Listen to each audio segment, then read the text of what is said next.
ሰላም ጤና ይስጥልኝ የተከበራችሁና የተወደዳችሁ የቻናላችን ቤተሰቦች እንዴት ቆይታችኋል? ሰሞኑን እንግዲህ መነጋገሪያ ከሆኑ ጉዳዮች መካከል አንዱ የቀነኒ ጉዳይ ነው። የማስታወቂያና የሞዴሊንግ ባለሙያ የሆነችው ቀነኒ አዱኛ ህይወቷ ካለፈበት ጀምሮ እንግዲህ በተለያዩ ጉዳዮች አጀንዳ ሆና ቆይታለች። ዛሬም እንግዲህ እንደተለመደ ሁሉ አባቷ የተማጽኖ ንግግር አድርገዋል። ዛሬም እንግዲህ ወላጅ አባቷ የልጄን ነገር አደራችሁን እውነቱን አውጡልኝ ሲሉ ተማጽኖ አድርገዋል።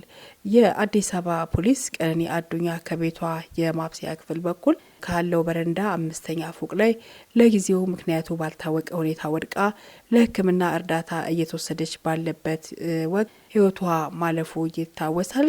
እናም እንግዲህ በሐረር ነዋሪ የሆኑት ወላጅ አባቷ የልጃቸውን ህልፈት እንዴት እንደሰሙ ሲናገሩ ስልክ ደውለው ከፎቅ ላይ መውደቋን ነገሩኝ።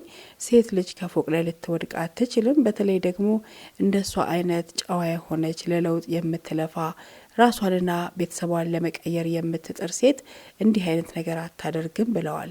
በተለይም እንግዲህ የቀነኒ አዱኛ አባት አቶ አዱኛ ዋቆ አክለው ምንድነው ያሉት?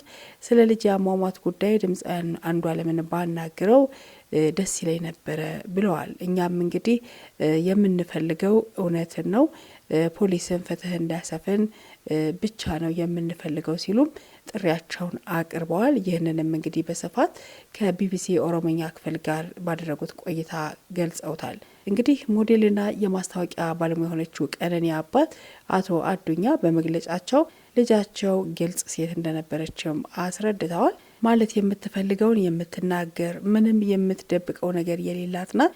ስለዚህ በእንዲህ አይነት ሁኔታ ህይወቷን ታጣለች ብለን አናምንም፣ የልጄን እውነት እንዲያወጣልኝ ሲሉ ተማጽነዋል። ከዚሁ ጋር በተያያዘ እንግዲህ በተጠርጣሪነት በቁጥጥር ስር ውሎ 2 ጊዜ ፍርድ ቤት የቀረበው እጮኛዋ አንዷለም ጎሳ ለ3ኛ ጊዜ በፍርድ ቀጠሮ ላይ እንደሚገኝ ይታወቃል።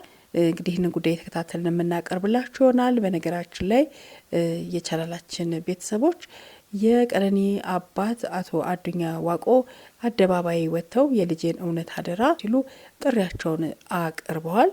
ይህንን ጉዳይ እንግዲህ እንደዚሁ እየተከታተልን የምናቀርብላችሁ ይሆናል። መልካም ጊዜ በያላችሁበት።